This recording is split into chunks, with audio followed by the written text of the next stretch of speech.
Sem maiores delongas, vos apresento Marcelo Lombardo. Palmas para ele, por favor. Valeu, Tiagão. Boa tarde, pessoal. Prazer imenso estar aqui com vocês hoje. Uma honra novamente estar na convenção da RNC. Tive o ano passado também aqui em Brasília. E essa está maior, né, Tiago? Isso aqui cresceu, né? Quase o dobro. Maravilha. Então, vamos lá, gente. Depois do Roberto Dias Duarte ter fritado a cabeça de vocês com números, o que vocês podem esperar agora? Mais números. Mas vamos lá, gente. Eu queria começar com o seguinte. Todo mundo fala por aí de falta de dinheiro, né? Todo lugar que a gente vai, a gente ouve falar de problemas de falta de dinheiro. Falta de dinheiro na empresa, falta de dinheiro no cliente, falta de dinheiro na vida pessoal. Quem aqui tem problema de falta de dinheiro? Deixa eu ver. Não se acanha, não se acanha. Beleza. Deixa eu contar um segredo aqui para vocês, tá? Presta atenção nisso. Falta de dinheiro não é nunca, em hipótese nenhuma, um problema. Falta de dinheiro é só um sintoma de um outro problema que está por trás. Tá? E esse problema, a gente está sentindo. Tá? A gente está sentindo aqui. A gente percebe que o nosso PIB de 2011 para cá caiu 34%. Ou seja, nós ficamos, cada um de nós, $4.400 mais pobres nos últimos 7 anos. Isso eu acho que é bem perceptível para a gente. Nosso PIB hoje é de $8.649 por pessoa no país. Vocês acham, $8.000 é uma boa grana? Não, não é, gente. Vamos fazer uma comparação. Eu gosto muito de comparar com os Estados Unidos, é um país próximo, um país que a gente conhece. E, assim, não é nem o primeiro lugar, ele era o 13º do ranking do PIB mundial. O PIB nos Estados Unidos é de $57.000 por pessoa. Ou seja, é 6,6 vezes. Para quem pensou que o nosso problema são $4.400 que nós perdemos nos últimos 7 anos, não é, gente. O nosso problema é de $48.000 a menos para nós podermos nos considerar uma nação rica, pessoas ricas. Qual é a fonte desse problema, né? O que está por trás? Como eu disse, a falta de dinheiro ele é um sintoma de um problema que está por trás. Quais são as hipóteses? Nós já ouvimos várias, tá? Uma delas é que tem muita gente que tem muito dinheiro, por isso a gente tem pouco, certo? Então, vamos lá, vamos fazer conta, gente. Se nós pegássemos todos os bilionários do Brasil, aniquilássemos todos e dividíssemos o dinheiro pela população, resolveria o problema? Não resolveria, tá? Isso daí daria só 1,7% do que precisa para nós sermos prósperos. $827 por brasileiro, uma única vez. $827 ajuda a pagar a conta do mês? Ajuda, né? O problema é que no mês seguinte nós não temos mais bilionário para assassinar. Então, não parece ser essa a solução do problema. Qual outra hipótese tem aqui como causa raiz ou uma hipótese para a gente explorar? Essa querida senhora disse, gente, não se preocupe, nós vamos ficar milionário, nós temos 1 trilhão aqui no pré-sal. Eu não sei se ela está falando desse trilhão aqui que nós perdemos com o pré-sal ou desse outro trilhão que nós perdemos com o pré-sal. Que mais? Dizem que a gente é o país do agronegócio, da soja, né? Principalmente. Legal, gente. Toda a receita da soja ela é 0,35% do que a gente precisa. $173 por habitante. Mas a gente sempre pode plantar mais soja, não pode? Legal. Se a gente multiplicasse por 15 a área plantada de soja, que atualmente é de quase 35 milhões de hectares no Brasil. Se a gente fosse para 525 milhões de hectares, que, por acaso, é a área... Opa! Dá para dar um play aí, por favor? Por acaso, é a área da Amazônia. Né? Ou seja, e se a gente desmatasse toda a Amazônia e trocasse por plantação de soja? Vamos esquecer por um momento, né, que existe a lei do mercado, ia ter muita oferta, o preço ia cair, mas vamos supor que o preço não vai cair e que tem chinês o suficiente para comer toda essa soja no mundo, né? A gente estaria falando de 5,3% do que é o necessário. Então, também não parece estar por aí a nossa solução. O governo vem tratando muito bem dos problemas complexos da sociedade brasileira. A melhor imagem que eu encontrei para falar de como o governo está resolvendo os nossos problemas é essa aqui, né? Então, a gente não pode ficar esperando, né, o governo resolver. Legal. Talvez o problema seja que nós não saibamos qual é a nossa real vocação como nação. Como, por exemplo, a China virou o parque industrial do mundo. Ninguém é maluco, nenhum empresário americano é maluco de produzir algo nos Estados Unidos. Ele abre a fábrica na China. Isso já está acontecendo no Brasil. A Índia terceiriza os serviços de informática para os Estados Unidos e para o resto do mundo. Tem muita gente inteligente, falam inglês, tem só um problema de fuso, mas isso se resolve. Eles viraram o call center dos Estados Unidos, está lá, as fábricas de software e todas as empresas grandes de software dos Estados Unidos e da Europa estão lá. Então, gente, qual que é a nossa vocação? O que a gente tem aqui para caramba no Brasil, além de lei? Nós temos 21 milhões de CNPJs. Acho que todo mundo já ouviu falar que nós somos o país do empreendedorismo, certo? E esses 21 milhões de CNPJs são responsáveis por 27% do PIB brasileiro. Legal, né? Mais ou menos. Por quê? Porque ele emprega 52% da mão de obra do país. 27% do PIB, 52% da mão de obra. Tem algo errado aí, né? Algo não está dando muito certo com isso. O que se fala bastante, principalmente no contábil, do que causa isso daí? Cara, Brasil é um lugar muito difícil para você ser um empresário, você ser um empreendedor. Né? Tem algumas dificuldades, como, por exemplo, a educação dos sócios. Vocês devem conviver com isso todo dia, né? A educação dos sócios da empresa é precária, os tributos são muito altos, dificuldade terrível de acesso a crédito, legislação muito complexa. Vocês sabem quantas portarias foram editadas e publicadas desde a nossa Constituição de 88? Quem que chuta um número aqui?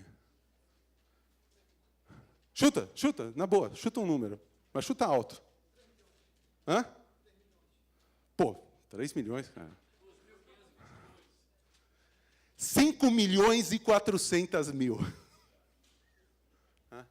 É legislação pra caramba. Inclusive, as pesquisas mostram que o quê? Isso aqui causa um problema terrível, né?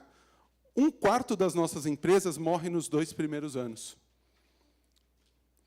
Será que é verdade isso, gente? Será que aquilo causa isso? Vamos lá, agora vamos dar um nó na cabeça aqui de todo mundo. Vamos comparar de novo com os Estados Unidos. Educação dos sócios lá, como que é? Bem melhor do que aqui, né? Nível educacional, lá o berço do empreendedorismo, não tem esse problema, pelo menos não tão forte. Tributos muito altos. O tributo lá não é baixo, tá? Não é alto como o nosso, mas o que você tem em retorno desse tributo é muito alto. Não é esse o problema lá. Dificuldade de acesso a crédito. Isso aqui é piada, né, gente? Lá você estrala o dedo, você tem crédito muito fácil e com taxas que são ridículas, né? Próximo a zero. E legislação muito complexa. Gente, na boa, atrás do botão desse passador de slide tem uma membrana, né?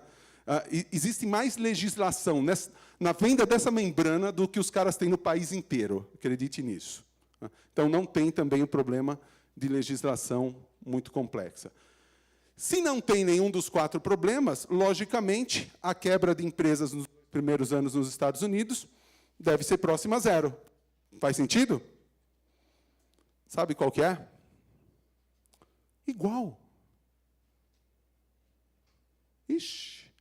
Isso quer dizer, então, que tudo que falaram para a gente é mentira? Mais ou menos. Não é bem mentira. Vamos lá. Na verdade, gente, todo negócio, de todos os negócios que abrem, tem essa classificação. Eles caem nessa classificação. 25% morre rápido. Por quê? Porque o negócio é ruim, gente. Não é questão de legislação, não é questão de educação. Não, o empreendedor é ruim, o negócio é ruim, o ponto é ruim, alguma coisa é ruim, e dá errado mesmo. 25% morre mesmo nos 2 primeiros anos. Isso é normal. Tá? Assim como tem 5% que dá muito certo, muito rápido, que também é ótimo. Dá errado rápido, é bom, você parte para outra. Dá certo rápido, melhor ainda. O problema são os outros 70% que estão no meio, que é aquela área onde não é bom o suficiente para você estourar champanhe, mas também não é ruim o suficiente para você jogar fora. Né? Então, fica lá na mediocridade. Esse é um dos nossos problemas. Tá? Aqueles que eu citei, eles são reais, tá? Mas eles causam um problema muito, muito mais nefasto do que quebrar 25% nos 2 primeiros anos. Isso sempre quebrou, sempre vai quebrar no mundo inteiro. Isso é normal. O problema muito mais nefasto que causa é esse aqui. Ó. Eu vou dar uma diferença da curva da vida da empresa, das que ficam naquele meio, no Brasil e nos Estados Unidos. No Brasil, eu vou contar a história e vocês vão lembrar da história de vários clientes de vocês, tá bom? E talvez até de alguns negócios de vocês mesmos. Olha só, nasce uma pequena empresa, ela começa a crescer. Uma lojinha. O cara abre a loja, começa a crescer, começa a dar certo, ele começa a se empolgar, aí ele contrata mais um caixa, mais 2 vendedores, compra mais um monte de estoque, está crescendo, até que, de repente, algo terrível acontece. Começa tudo a dar errado.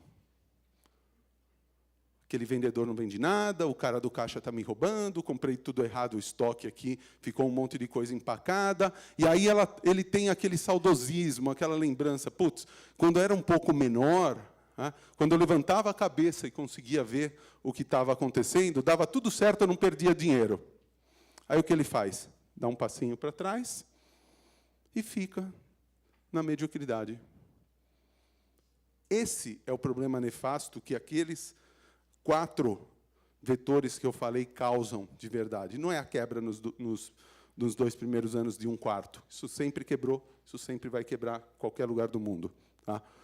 Agora, se essa empresa não parasse de crescer, não tivesse isso aqui, tá? Essa curva, ela não para de crescer, ela vai em frente. Aqui é que se chega na prosperidade. É isso que a gente tem que buscar fazer com a pequena empresa brasileira. Deixa eu pôr isso daí em números. Né? Olha só, a quantidade daqueles 21 milhões de CNPJs que eu falei, 99% deles são de micro e pequenas empresas no Brasil. Nos Estados Unidos, 99,7% das empresas são pequenas empresas. Mesma ordem de grandeza, concorda? Percentual da população economicamente ativa que trabalha na pequena empresa. Brasil, 52%, como eu já falei. Estados Unidos, 48%. Muito parecido, não é? Mesma ordem de grandeza. Acabou por aí, gente. Faturamento médio da pequena empresa brasileira, $37 mil. Da americana, $182 mil. Animal, né? Isso quer dizer que a mesma pequena empresa nos Estados Unidos fatura quase 5 vezes mais do que a pequena empresa brasileira. É muito comum a gente ouvir o pessoal nessas comparações falar, não, mas o que você considera pequena empresa, o que o americano considera pequena empresa, é muito maior do que a pequena empresa do Brasil. Mas por quais parâmetros? Se você for olhar pelo faturamento, é verdade. Agora, se você for olhar pela estrutura, a quantidade de funcionários, o que precisa para gerar aquele faturamento, mentira! Mentira. É a mesma pequena empresa lá e aqui. 5 vezes de diferença de faturamento. Então, esse é o nosso problema. As nossas pequenas empresas não crescem, elas ficam nanicas. Elas ficam insignificantes. Tá? Esse é o nosso problema número 1. Tá? E o que está por trás disso é a produtividade. O quanto eles produzem com o mesmo custo. É o velho e bom fazer mais com menos. Tá? A produtividade é a chave disso. Por isso que vocês já devem ter visto essa pesquisa aqui, que mostra que um funcionário nos Estados Unidos produz por 4 no Brasil. Isso aqui é uma média geral. Tá? Você percebe no gráfico os Estados Unidos crescendo, né? O nível de produtividade por funcionário ao longo dos anos. O Brasil, coitado, aqui, ó, quase plano. Desde os anos 80, esse gráfico começa ali nos anos 80, até hoje, corrigido em dólar. Tá? Mais ou menos na mesma. A China, ó, já está crescendo, já está subindo. Já está encostando na gente. A Coreia está subindo bastante. O nosso está ali, estático, o quanto a gente produz por funcionário. E eu queria usar esse slide aqui que eu roubei emprestado do Ricardo Amorim, né, sem autorização dele, é óbvio, que mostra essa relação entre produtividade e riqueza, produtividade e prosperidade, de uma forma bem legal. Tá? Esse gráfico tem 2 eixos. Um desses eixos mostra, no eixo Y, ele mostra a quantidade de pessoas no planeta Terra. Tá? E no eixo X, o tempo. Então, aqui embaixo, no ano 0, né, o ano em que começou a contar o nosso calendário, o mundo tinha mais ou menos 200 milhões de pessoas, mais ou menos tinha no mundo inteiro o que é a população do Brasil hoje, e a renda média per capita em dólares corrigidos era de pouco menos de $500. E olha só, durante 1.700 anos, isso ficou ali na mesma ordem de grandeza. Tá? Só que aí, a partir de 1700, veio a Revolução Industrial. Motor elétrico, motor a vapor, motor a explosão, telefonia, avião. Todo mundo começou a ficar mais produtivo. Então, a gente já, passando dos 3 bilhões de pessoas no mundo, nós já conseguimos subir para $2.100. Agora, nos últimos 15 anos, isso daí foi exponencialmente para $10.700. Essa é a média no mundo. Ah, quer dizer que o Brasil, a 8.600, está abaixo da média do mundo? Sim, nós estamos abaixo da média de renda per capita do mundo. E isso já beirando ali a casa dos 7 bilhões. Então, muito mais gente no mundo com muito mais riqueza sendo produzida. Tá? Isso daqui quer dizer o seguinte, gente. O que mudou nesses últimos 15 anos? Tecnologia da informação, basicamente. Internet. Nós ficamos muito mais produtivos. O mundo ficou mais produtivo. O Brasil não ficou muito, mas o mundo ficou muito mais produtivo. Nós nos tornamos mais ricos nos últimos 15 anos do que nos 2.000 anos anteriores. Essa é a relação entre produtividade e prosperidade que eu estou falando. Isso reflete em todos os indicadores, de pobreza extrema caindo, de democracia, de educação básica subindo, de vacinação, de mortalidade infantil. Todos os índices acompanham isso. O mundo só fica melhor com a tecnologia. E no Brasil, como sempre, nós estamos na contramão. Né? Ou seja, a gente vê a evolução do eixo de cima, que é o custo da mão de obra subindo. Agora, o que essa mão de obra gera de receita em média, ali, estático. Esse é o nosso grande problema, gente. Então, é claro que produtividade gera prosperidade. Agora, o que é prosperidade? O que é produtividade? Produtividade são pessoas mais bem preparadas e mais bem equipadas. Vamos voltar naquele slide lá que fala que um funcionário nos Estados Unidos vale por 4 no Brasil. É muito fácil você ter a figura da construção civil. Você já viu um operário da construção civil americano? O cara parece o Batman, aquele cinto com tudo que é ferramenta, com tudo que é equipamento. No Brasil, é o cara de chinelo, né, que pega, sobe a escada, chega lá em cima, puta, esqueci do prego. Aí volta, desce de novo, aí sobe, puta, esqueci do martelo, e volta. O nível de equipamento e de preparo é muito diferente. Por isso que as pessoas são menos produtivas aqui. Então, isso é o que a gente tem que atacar, e isso é o que e aquilo é o porquê nós temos que atacar. Tá? O que nós temos que fazer aqui? O que está ao nosso alcance? 21 milhões de CNPJs que nós temos que deixar mais preparados e mais equipados. Porque se esses caras forem mais produtivos, nós transformamos isso aqui em primeiro mundo em muito pouco tempo. Agora, a gente precisa de um exército para fazer isso. Né? Como que a gente vai preparar e equipar 21 milhões de CNPJs? A gente precisa de um exército. Tá, mas deixa eu já falar que nós temos um exército de 500 mil de pessoas que está a fim de trabalhar, motivado, preparado. Às vezes, a gente tem que pegar algumas coisas que nós temos na mão e pensar de forma diferente. Nós temos 65 mil escritórios de contabilidade no Brasil. Legislação, toda empresa tem que ter um contador. Isso quer dizer o quê? Que a única categoria que está em contato com 100% dessas pequenas empresas e que tem na mão a oportunidade de fazer essa transformação é o contador. Desculpa, não é o Sebrae, não é advogado, não é ninguém, são vocês. É o contador. Isso quer dizer o quê? Que o contador, na minha modesta opinião, tem esse papel de protagonista junto a esse grande movimento de mudança que tem que ser feito. Está na mão de vocês, isso daí.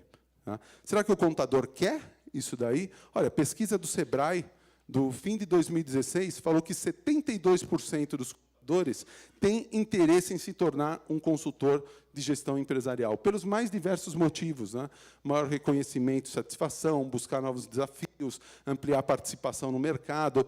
Então, isso aqui é uma pesquisa real do Sebrae, mostrando, sim, a categoria está a fim de ir para frente, se tornar mais consultiva e ajudar esse cliente a prosperar, a estar mais preparado e a estar mais bem equipado. Então, eu realmente acredito que o escritório de contabilidade, a empresa contábil, é o grande agente de transformação digital desse país.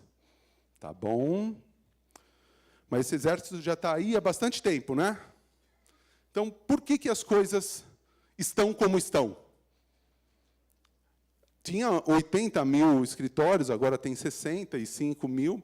Tudo bem, já estavam aí e já estavam em contatos com todas essas empresas. Por quê?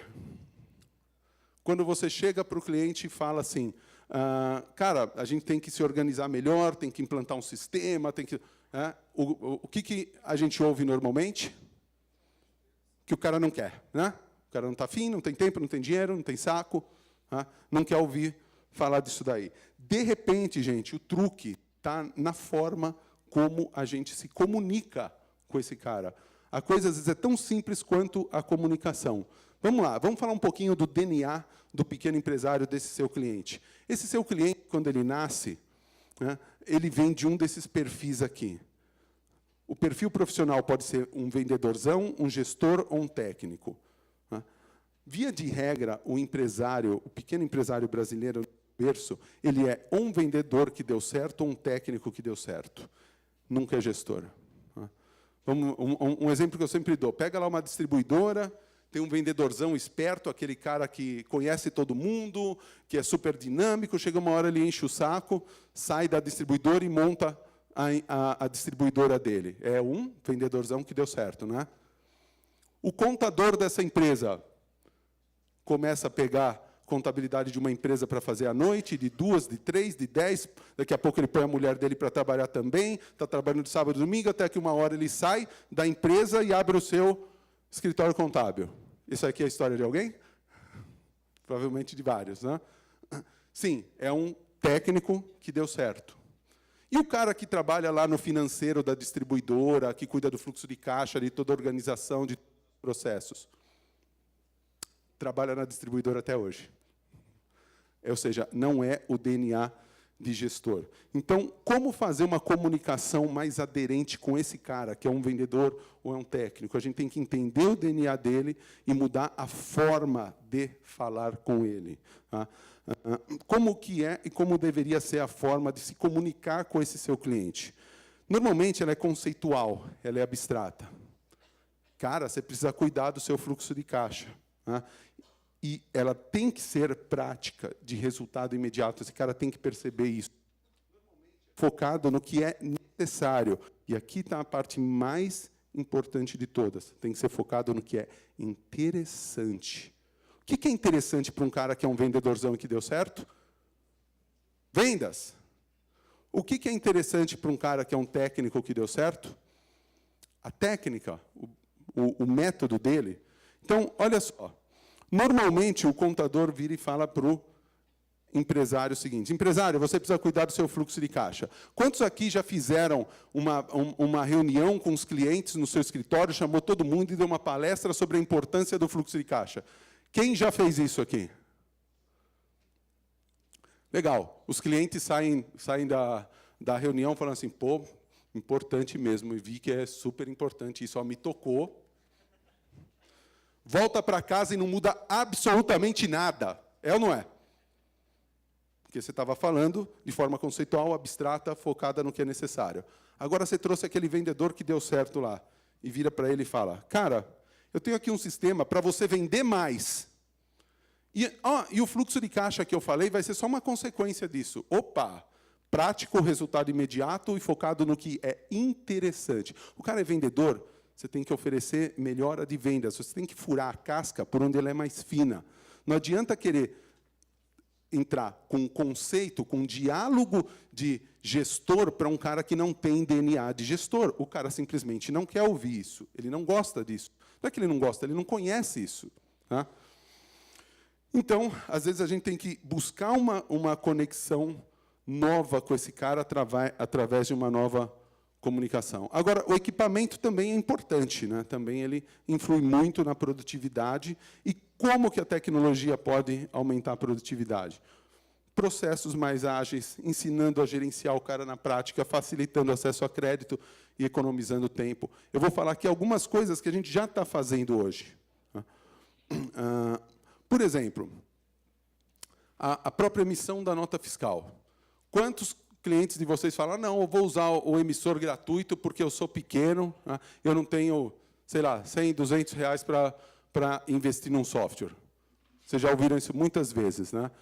Olha só, vamos cronometrar e pôr na ponta do lápis quanto ele gasta, por que o emissor gratuito, na prática, é muito mais caro. Olha só, capturar um pedido de venda. Se você usa um software de gestão parametrizado bonitinho, 4 minutos no máximo.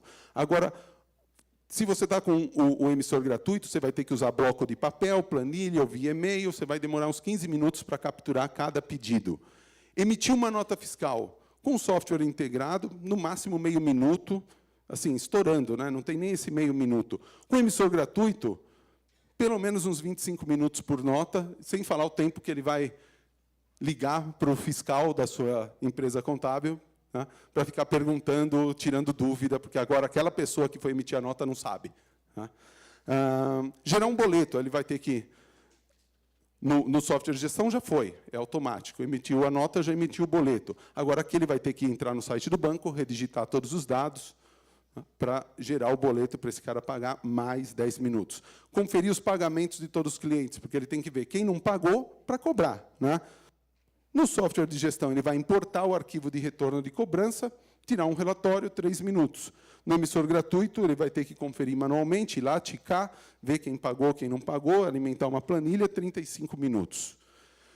O que mais? Ele também vai ter que olhar toda hora o que ele tem de nível de estoque para alimentar a compra. No software de gestão, tira um relatório, 3 minutos. No emissor gratuito, vai ter que lançar os movimentos de estoque resumidos ou analíticos lá numa planilha, fazer uma recontagem em 60 minutos. Conclusão, se o cara tiver 10 vendas por dia, usando um software, 50 minutos. Se não, somando aquilo lá, dá 11 horas e 34 minutos. Basicamente, 2 funcionários, por causa de 200 reais. Né? Então, é uma escolha, no fundo, burra, você falar, não, vamos em frente com um emissor gratuito porque você é pequeno. Né? E olha só, gente, mais de 90% das pequenas empresas estão no papel e lápis ou no Excel. O pessoal me pergunta, ô, Marcelo, qual que é o concorrente número 1 da OMI? E eu respondo, é a Tilibra.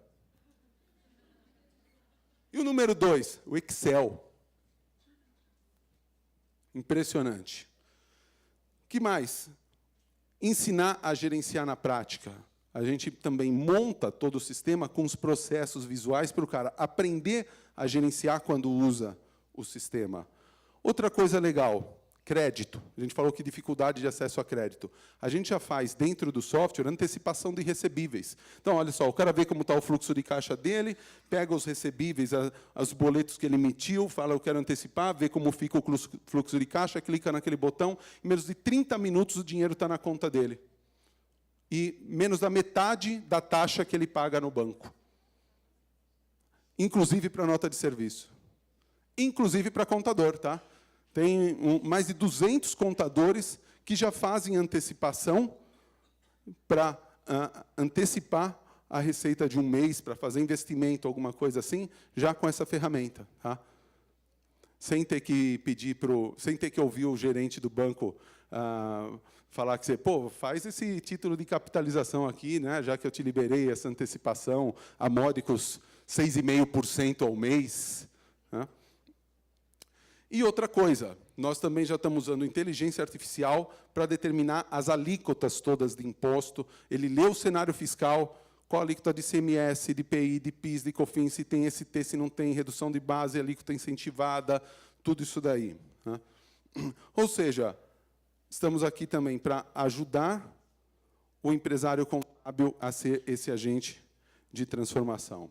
Então, gente, é claro que produtividade é igual a prosperidade. É essa a única forma que a gente tem de mudar a realidade nossa e o futuro de quem a gente ama.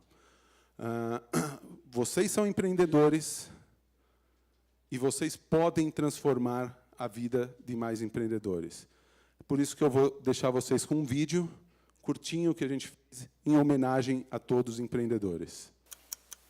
Você vive lutando com pressa e muitos planos, sempre com entusiasmo e vontade de vencer, de ser independente.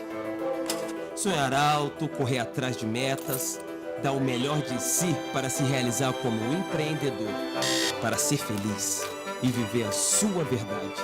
Hora de desbravar, inovar, trilhar o seu próprio caminho. Sua sorte, você escolhe. Sua ideia é genial. Você decide, você ousa, você cria. Você vence por suas próprias escolhas. Seu sonho, suas vitórias, seu jeito de fazer conquistam o mundo. Junte-se a nós. Junte-se aos que fazem acontecer agora. Obrigado, gente.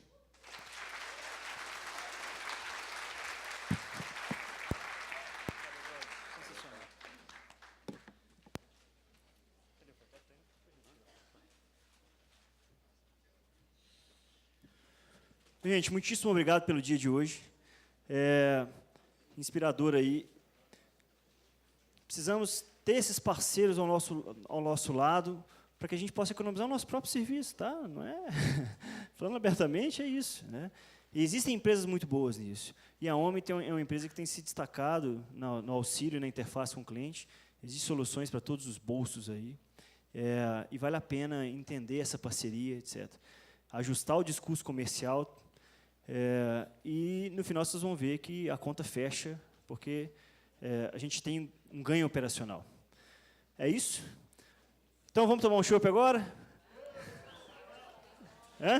Gente, passando, nós estamos do outro lado lá, está por imposição do Centro de Ouvido, nós estamos do outro lado, é só atravessar todo o jardim interno aqui. Amanhã, 8 e... Só toma chopp quem tiver com crachá, viu, gente?